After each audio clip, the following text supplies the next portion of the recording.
শুভ সকাল বন্ধুরা, কেমন আছেন সবাই? আজকে এই যে আমি ফুলের ডালি নিয়ে ঘুরে বলছি, অনেক ফুল ফুটেছে চারদিকে গাছে। তো কনফিউজড হয়ে যাচ্ছি যে কোনটা তুলবো কোনটা নাই। অবশেষে ওই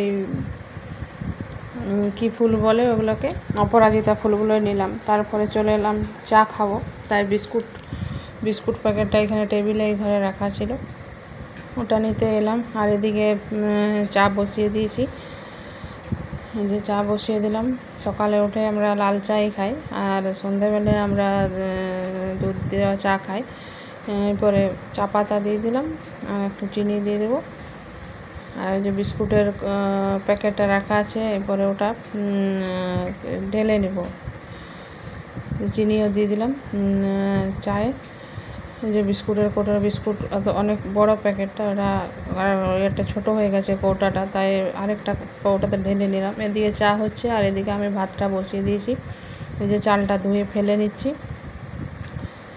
আর চালের জলটা তো আমি আর এদিকে প্রেসার কুকারে আলু সেদ্ধ হতে দিয়ে দিয়েছি।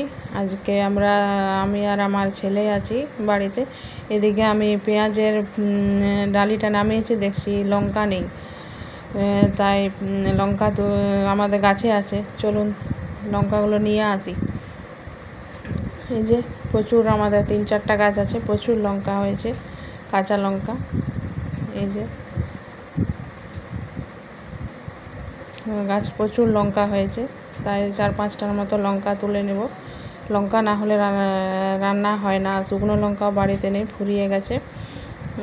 লঙ্কাগুলো তুলছি। নিজের ঘরের জিনিস, চাষের জিনিসে তুলে রান্না করা খুবই আনন্দ লাগে, আমার নয়, এটা সবারই। আর এদিকে মেঘের আজ অবস্থা দেখুন, একটু করে বৃষ্টি হচ্ছে আর একটু করে রোদ দিচ্ছে, কিছু শুকাচ্ছে না,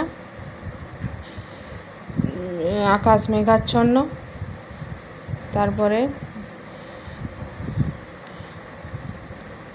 আমি চলে এলাম আবার রান্নাঘরে কী যেন একটা করতে এলাম। রান্না হয়ে গেছে।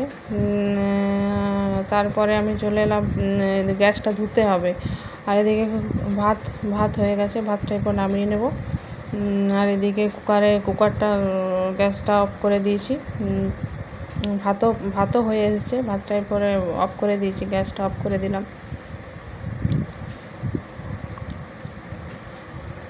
ভাতটা ঢাকা দিয়ে দিলাম। তার এদিকে পেঁয়াজ, রসুন, আদা বাটা সবই করা আছে। আর এই যে কুকারটা নামিয়ে নিলাম, কারণ আমার টেবিলটা ছোট। ভিডিওটা কেমন লাগলো জানাবেন। Tata, bye bye. Like, comment, share করে দেবেন।